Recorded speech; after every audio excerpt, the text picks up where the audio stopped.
Good afternoon. It's Monday, February 11. I'm Herman Green with your midday news. Special welcome to those of you watching online at onespotmedia.com. With the recent flare-up of crime in Clarendon, residents have been expressing concern about their safety. But Councillor for the Hayes Division, Cian Barneswell, says the police and the parish council are doing everything they can. He believes it's now up to the residents to step up and assist the police. More in this report. Question everything. That's the recommendation from Councillor for the Hayes Division in Clarendon, Cian Barneswell.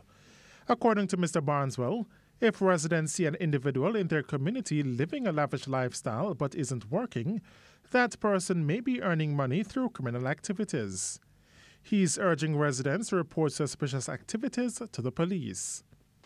And when I go to parties, I see some guys who don't work and them drinking they call it top shelf liquor. I do 9 to 5 and I can't spend more than $3,000 at party. But these guys would never do a 9 to 5, bills is $20,000, $30,000, $50,000. And they do it consecutively every weekend at any party. These are the persons we need to look to and wonder what is happening. They don't walk and pick money from tree. It must be coming from somewhere if you have a 9 to 5 job. And easy money come, easy money goes. He is also urging residents to be more vigilant and to ask questions to make sure that criminals are not living among them. What is it that these persons are now involved in? Is it lottery scamming? Is it drugs trade? Is it all up on techway? Is it robbery? Is it payday larceny? What it is that they are involved in. And if you check and it's not enough those criminal activities, then it must mean that they know of a job or somebody manning them from who have money somewhere. He notes that even though residents are sometimes suspicious of an individual, they tend to turn a blind eye and only speak up when something happens to one of their family members. Many of the time we see the things happening and we pay a blind eye to it. Many of the time we see persons from unknown origin coming next door to you and living next door to you. You see strange people going in and out of that yard or house. You see strange car keep going to that same property or premises, and we say nothing to the police until something happens in that community. Then is when we start to ask for help. For us to really break the cycle of this situation that now faced us, it simply means that the citizens in and around Savannah, Raymans, and by extension, East County Settlement, Top Hill, Moneymus, name all the 14 or 15 communities that make up the Hayes Division, now needs to communicate with the police. Mr. Barneswell was addressing residents at a recent Violence Interruption Strategy Forum in Hayes. O'Shane Masters, TVJ News. A former Jamaica Labour Party councillor in the St. Catherine Municipal Corporation is now in police custody after he was allegedly held with an illegal firearm last night. It's reported that he was stopped at a police military checkpoint near Innswood in St. Catherine. During a search, 2 firearms were reportedly found in the vehicle he was driving. One of the firearms was licensed. However, the former councillor reportedly could not explain how he came in possession of the second firearm, which was not licensed. The Office of the Political Ombudsman is warning persons to desist from politicizing the death of Portland Eastern MP Dr. Linville Bloomfield and former People's National Party councillor for the White Horses Division in St. Thomas, Marjorie Morris. Dr. Bloomfield was found dead with multiple stab wounds at his Paisley Gardens residence in Portland on February 2, while Ms. Morris was discovered dead with a gunshot wound at her home yesterday. The political ombudsman, Donna Parchment Brown, said some social media users have been engaging in a blame game, which she says is causing growing tension in the area. As a consequence of a lot of what is being said in the public space, there's a little bit of heat and a bit of hurt that's out there. So we want to try and, call on people, as we had asked both the Prime Minister and the Leader of the Opposition, to call on people to restrain themselves, hold back on the many utterances that are out there, which are only uglifying the situation and creating conflict. She is also reminding persons that the laws of defamation still apply to social media. And the stage is being set for an intense by-election battle in eastern Portland. Orange flags have started to go up in the constituency as the People's National Party, PNP, says it intends to keep that seat. The flags were seen on Harbour Street. Party officials, however, say campaigning will not start until after the slain MP, Dr. Linville Bloomfield, is laid to rest. The JLP's Anne-Marie Vaz is expected to go up against the PNP's candidate. In the meantime, a post-mortem performed on the body of Dr. Bloomfield on Friday confirmed that he died of multiple stab wounds. Dr. Bloomfield was found murdered at his house in Paisley Gardens, Portland, on February 2. The Agriculture Ministry is adamant that more needs to be done for the country to realize the economic benefits which it needs in the country. This despite the sector reaping improved performances on an annual basis. The details in this report. Consistent growth in the agricultural sector, but the portfolio minister still believes not much is being done to maximize the idle lands across the country. Agriculture Minister Audley Shaw posits that the country could see much growth in the economy if the idle lands are put into production. Speaking at the University of Technology UTech recently, he noted that while the country faces a crisis of crime, that's not the biggest obstacle to economic growth. You know what our greatest crisis is? A crisis of human underdevelopment. We cannot create wealth until we create wealth in the minds of our people. But while there are these issues, Minister Shaw says his ministry will not be sitting idly by while the lands are not used to advance the country's economic goals. We are now sitting on hundreds of applications for land. It's exciting. We're about to start allocating land right now. This month, next month, thousands of acres of land are going to be leased to applicants who have applied for them. In the meantime, he says there will be more support for small farmers in giving them a certainty in price for their produce. There's a way to give them a certainty in price, you know. You know what that way is? You can't deal just with fresh production and sale of fresh things. What you can't sell fresh, you have to process it. That's what other countries do. O'Shane Masters, TVJ News. There's a call this afternoon for greater work of standardization in the operations of the country. The call comes from Chairman of the Standards Council of the Bureau of Standards Jamaica, Matthew Samuda, at the recent launch of the Masters of Science program in Integrated Rural Development at the University of Technology, UTech. This is a massive, major, very impactful step that will help us with poverty alleviation. Because as professionals who are trained properly by an institution like the University of Technology enter this space of rural development, it can only go to our benefit.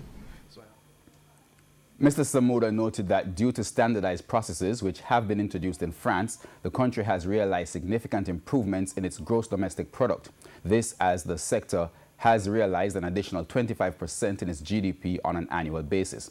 For Jamaica, Mr. Samuda says while the country seeks to come to terms with the mindset of having full standardized processes, the leadership of the country should seek to have closer collaboration with developed countries to better understand the tie between standardized practices and economic growth.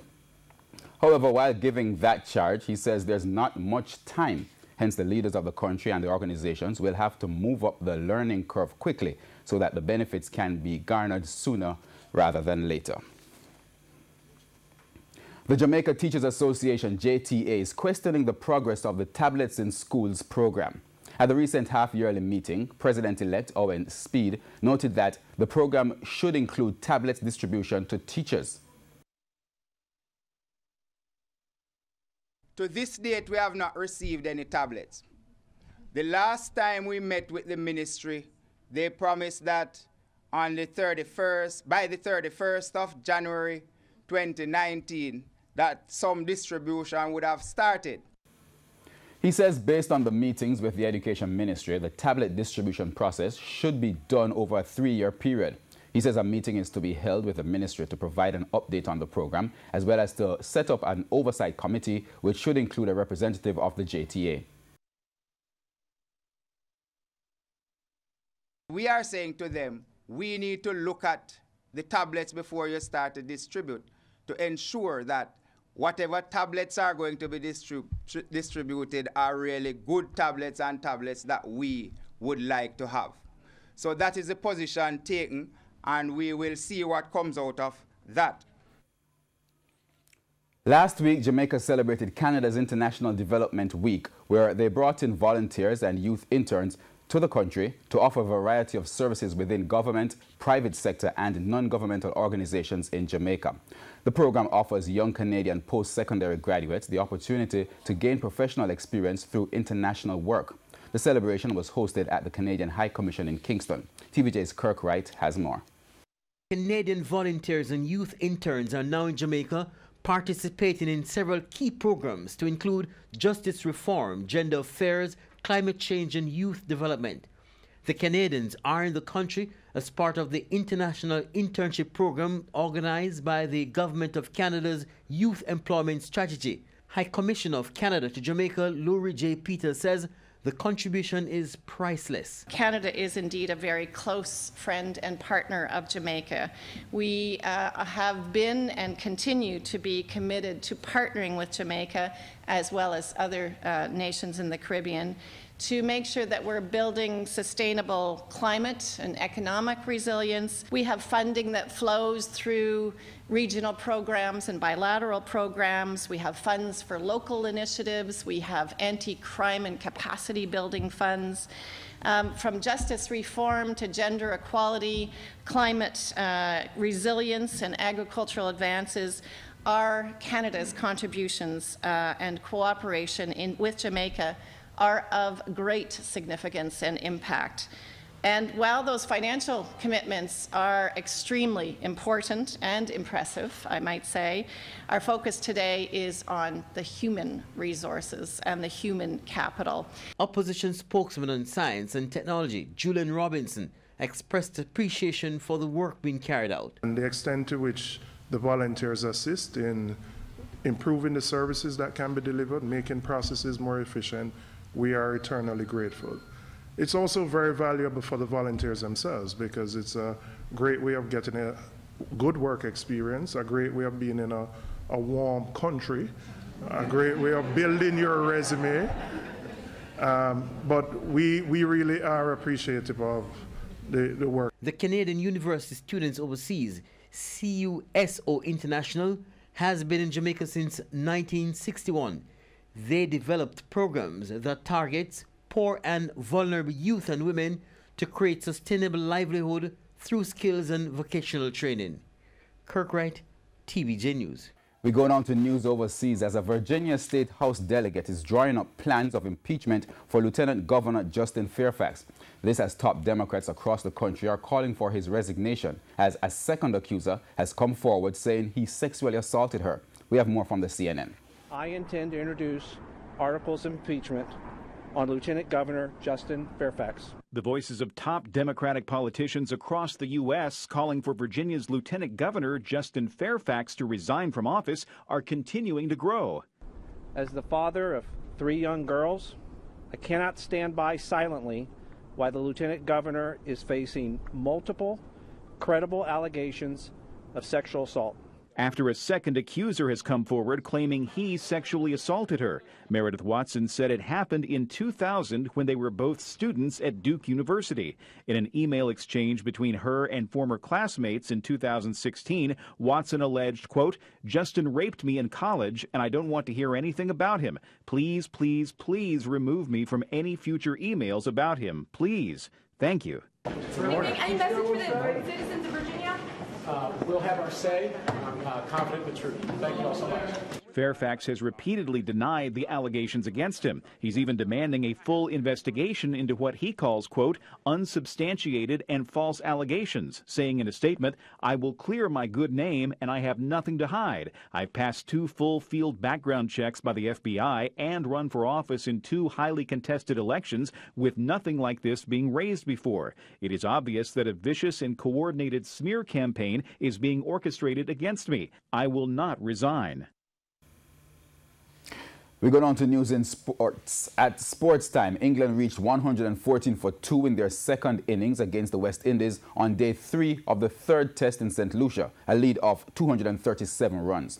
Resuming the day on 19 without loss, England added another 95 runs, while Kemo Paul and Alzari Joseph took the wickets of Rory Burns for 10 and Keaton Jennings for 23 respectively. Scores in the match so far: England 277 and 114 for 2, and West Indies 154. The Windies lead the 3-match test series 2-0. And that wraps up the Midday News. I'm Herman Green. Please join us at 7 for the primetime news package. On behalf of the news, sports and production teams, good afternoon.